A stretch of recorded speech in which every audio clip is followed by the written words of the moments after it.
Hi good day my friends, প্রবাসী Tinku channel থেকে তোমাদের সবাইকে অনেক ভালোবাসা অ্যান্ড শুভেচ্ছা। আজকে ভিডিওটা শুরু করছি খুব সাধারণভাবে একটা আলু চচ্চড়ি করে। মাস্টার ওয়াইডের মধ্যে কালো জিরে শুকনো লঙ্কা দিয়ে আলুটাকে ডুমো ডুমো করে কেটে রেখেছিলাম, তাতে একটু হলুদ আর একটু লবণ দিয়ে শুধু ভাজা ভাজা করেছি। এটা পুরোপুরি নিরামিষ, আর এটা রুটি লুচি বা পরোটার সাথে আমাদের খেতে খুব ভালো লাগে, তো সেটাই করেছিলাম। একদম বেশ কিছুক্ষণ ভেজেছি, কিছুক্ষণ ঢাকা দিয়ে স্টিম দিয়ে সেদ্ধ করি, এরকমভাবে ভেজে ভেজে কোনো জল দিইনি। আর তার সাথে করেছিলাম পরোটা, মানে চাপাতি। রুটিও করা চলে, লুচিও করা চলে, বাট আমার মনে হলো একটু পরোটা করি। তো এই ছিল খুব সাধারণভাবে খাবার, খেতে খুবই ভালো হয়েছিল। আর আজকে আমি তোমাদের একটু বাইরে নিয়ে যাব। এটা হচ্ছে ক্যাল ট্রেন, যেটা কি না ক্যালিফোর্নিয়া লাইনের উপর দিয়ে চলে।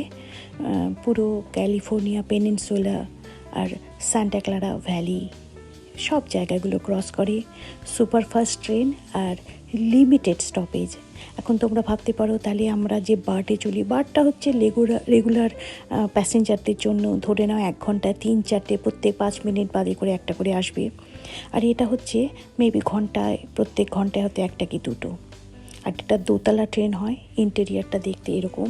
আর এখানে সাইকেল রাখার আলাদা জায়গা থাকে। সাইকেল যখন রাখবে সেখানে তোমাকে একটা বোর্ডিং কার্ডের মতন দেবে, যেটা তুমি নিয়ে সাইকেলটা ওই সাইকেলের কম্পার্টমেন্টে রেখে তুমি তোমার জায়গাতে গিয়ে বসতে পারবে।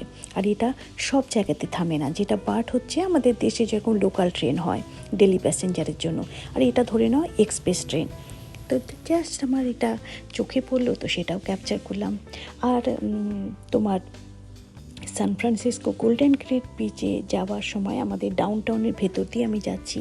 কাজে এখন যেটা দেখছো এটা পুরোপুরি ডাউনটাউনই দেখতে পাচ্ছ, আমাদের সান ফ্রান্সিসকো ডাউনটাউন।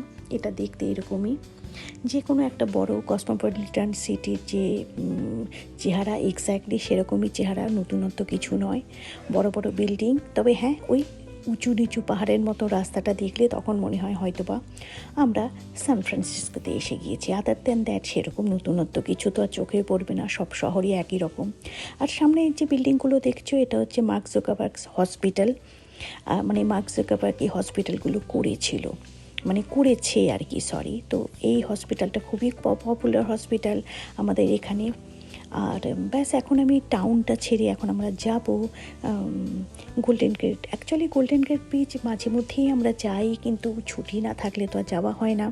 কিন্তু ঘরের কাছে থেকে যাওয়া হয়, ঘরের কাছেও অনেক সময় আমাদের অনেক কিছু মিস হয়ে যায়, সেরকমই একটা ব্যাপার আর কি।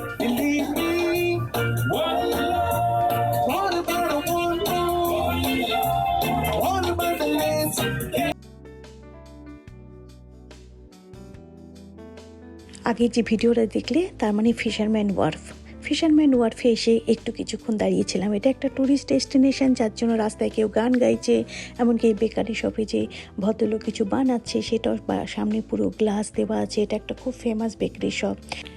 সাউড ব্রেডের উপরে এরকম দেখতেই পাচ্ছ ডিফারেন্ট এক একটা শেপের ব্রেড বানানো হয়, দেখার মতন। আর যে কেউ এই কাঁচের বাইরে থেকে ফ্রিতে কিন্তু দেখতে পারবে কি করে তৈরি হয়। আমরা তো পুরোটা দেখিনি, জাস্ট কিছুটা বানাচ্ছিল, সেটাই কিছুটা ক্যাপচার করেছিলাম। আর এটা যে আমরা ফিশারম্যান ওয়ার্ফে এসে গিয়েছি, তার মেন এই যে এটা দেখছো এই সাইনটা খুবই ফেমাস, এই আর্চটাও খুবই ফেমাস। এটা পুরোপুরি একটা ট্যুরিস্টের জায়গা, যেখানে দাঁড়াবে প্রত্যেকটা মুহূর্তে মানুষ হলচল করছে, কোথাও গান হচ্ছে, কোথাও নাচ হচ্ছে। সময়টা খুব সুন্দরভাবে কেটে যায়। বহু বছর পরে অ্যাকচুয়ালি ফিশারম্যান ওয়ার্ফে এলাম।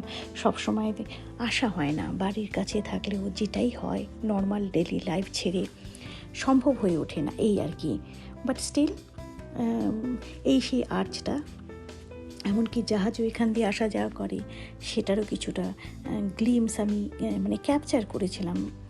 ভাবিনি কখনো তোমাদেরকে দেখাবো, বাট আজকে দেখিয়ে খুব ভালো লাগছে। বাট কি হয়ে যায়, তুমি যেখানেই থাকো অ্যাকচুয়ালি কী হয়, থাকতে থাকতে সেই জায়গাটা তোমার ডেলি লাইফের মধ্যে হয়ে যায়, তো সেটা তখন তোমার কাছে ট্যুরিস্ট ডেস্টিনেশন বলে মনে হয় না। এখানকার বাড়িগুলো এই যে ভিক্টোরিয়ান স্টাইলের সব বাড়ি, যেন দেখে একদম ডিফারেন্ট লাগে। এখন কিছু কিছু মডার্ন বাড়ি হয়ে গিয়েছে, বাট এগুলো সব পুরনো জমানার বাড়ি। আর মোস্টলি এখানে সব কাঠের বাড়ি হয়, যেহেতু আমাদের আর্থকোয়েক জোনের উপরে আমাদের পুরো ক্যালিফোর্নিয়াটা বসে আছে। আর এখন এই টাউন সব ছেড়ে এখন আমরা পাহাড়ের ওপর দিয়ে যাচ্ছি টুয়ার্ডস গোল্ডেন গেট ব্রিজ। আর এই নাজারাটা যে এত সুন্দর তোমাদেরকে বলে বোঝাতে পারবো না। দূরে সমুদ্র আর এক পাশে হচ্ছে তোমার মাউন্টেন, আর সেই বেঁকা বেঁকা রাস্তা দিয়ে শুধু গাড়িটা নিয়ে যাচ্ছি। মনে হয় যেন জীবনে অন্য একটা কোনো জগতে চলে যাচ্ছি। আমার এগুলোই খুব ভালো লাগে। না পয়সা করি, না কোনো বিদেশে থাকা, না কোনো কিছু বিলাসিতা। এই সব এক একটা জায়গা দেখবো, তার একটা আলাদা আনন্দ। এই টানেলটা দিয়ে আমরা এখন যাচ্ছি। যাওয়ার পরে জাস্ট এমন একটা গোল্ডেন গেট ব্রিজের চারপাশে এক একটা মাউন্টেনের মতন আছে, সেরকমই একটা মাউন্টেনের কাছে এসে গাড়িটা পার্ক করেছি। ডিফারেন্ট মাউন্টেন থেকে তুমি ভিউ পাবে, ডিফারেন্ট অ্যাঙ্গেল থেকে, সেরকমই একটি জায়গাতে। আর্লি মর্নিংয়ে এসেছিলাম, কুয়াশা ঢাকা ছিল, সেরকমই একটি দিনের এই ভিডিওটা করা ছিল। আর এগুলো সব সাইকেল রাখা স্ট্যান্ড, এখানে অনেক সাইকেলিস্টরা আসা যাওয়া করে। তো যাই হোক, গাড়িটা রেখে আমরা হাঁটা পথে কিছুটা দূর হাঁটতে হাঁটতে যাচ্ছিলাম, যাতে কিনা দূর থেকে গোল্ডেন গেট ব্রিজ দেখা যায়। তো গোল্ডেন গেট ব্রিজ দেখতেই পাচ্ছ, কুয়াশাতে অনেকটা ঢাকা পড়ে গেছে। আবার ওখানে বিচে অনেক লোক কুকুরকে নিয়ে এসেছে। আজকে আমি গোল্ডেন গেট ব্রিজের ডিফারেন্ট অ্যাঙ্গেল থেকে যা যা আমার কাছে আছে সবই আজকে তোমাদেরকে শেয়ার করব, যাতে তোমরাও এই গ্লিমসটা পাও। এটা এমন একটা স্ট্রাকচার, মোটামুটি শহরের সব জায়গা থেকেই আমাদের চোখে পড়ে। এমনকি এখন যে আমরা যে এখানে আছি, যে বাড়িতে আছি আমরা, যে বাড়ি আমাদের, সেখানকারও আমাদের জানলা দিয়ে গোল্ডেন গেট ব্রিজের একটা হালকা একটা চিলতে চোখে পড়ে। মানে যেহেতু এটা অনেক বিশাল, কাজে তুমি যেখানেই যাও। এই ভদ্রলোককে দেখেছি একদম আমাদের নেটিভ ইন্ডিয়ানদের মতন একটা পোশাক পরা। আর এই হচ্ছে কুয়াশার মধ্যে গোল্ডেন গেট ব্রিজটা, দেখতেই পাচ্ছ। হালকা ভিজিবিলিটি একেবারে কম ছিল যখন আমি এটা ক্যাপচার করেছিলাম, বাট ওই অনেকক্ষণ তাকিয়ে থাকলে তুমি হয়তো বা স্ট্রাকচারটা দেখতে পারবে। তারপরে যখন আস্তে আস্তে আকাশটা পরিষ্কার হয়ে গিয়েছিল, কোনো একদিন গোল্ডেন গেট ব্রিজের উপর দিয়ে গাড়ি চালিয়ে আমরা গিয়েছিলাম। আমি এমনকি গোল্ডেন গেট ব্রিজের উপর দিয়ে হেঁটে হেঁটেও গিয়েছি। সেরকম একটা ভিডিও কখনো যদি সম্ভব হয় তোমাদের সাথে শেয়ার করব। ভালোই লাগে, চমৎকার লাগে। কিন্তু এই যে বললাম, কিছুক্ষণ অনেক দিন থাকার পরে সে তুমি যেখানেই থাকো, সেই জায়গাটা আস্তে আস্তে তোমার মনে হয় ডেলি লাইফেরই তো একটা জায়গা। সেই জায়গার মধ্যে আলাদা করে কোনো বৈশিষ্ট্য থাকে না। তখন আর মনে হয় না যে বাবা, এটা তো একটা ট্যুরিস্ট ডেস্টিনেশন, এখানে তো যাওয়া দরকার। মেবি এটাই হয়তো হয়, যে জিনিস খুব কাছে থেকে তুমি বারবার দেখো, সেই জিনিসটা আর দেখার সেই মোহটা আর থাকে না। আর ডিফারেন্ট অ্যাঙ্গেলের গোল্ডেন গেট ব্রিজ, হ্যাঁ দেখতে তো ভালো লাগে। আমি আমারও একটা সেলফি তুলেছিলাম বহুদিন আগে, সেটাও আজকে তোমাদের সাথে শেয়ার করলাম। আর ব্যাস, এই কত অ্যাঙ্গেল থেকে যে তুমি দেখবে, বাট এটা সত্যি কথা, যত অ্যাঙ্গেল থেকে তুমি দেখো, গোল্ডেন গেট ব্রিজ যখন পুরনো হয় না। তো টোলটা দিয়ে এখন আমরা বাড়ি ফিরে যাব। এটা একটা অটোমেটিক টোল আছে, কারণ আমাদের ব্রিজে যেতে গেলে টোল দিতে হয়, ফিরে আসতে গেলেও টোল দিতে হয়। ফিরতে ফিরতে সন্ধে হয়ে গিয়েছিল, দূর থেকে বে ব্রিজও দেখা যাচ্ছিল। আজকে তাহলে এখানেই রাখি বন্ধুরা, আজকে শুধু তোমাদের ব্রিজটাই ট্যুর করালাম। খুব তাড়াতাড়ি আবার দেখা হবে। আর till then, stay happy, stay healthy and stay positive.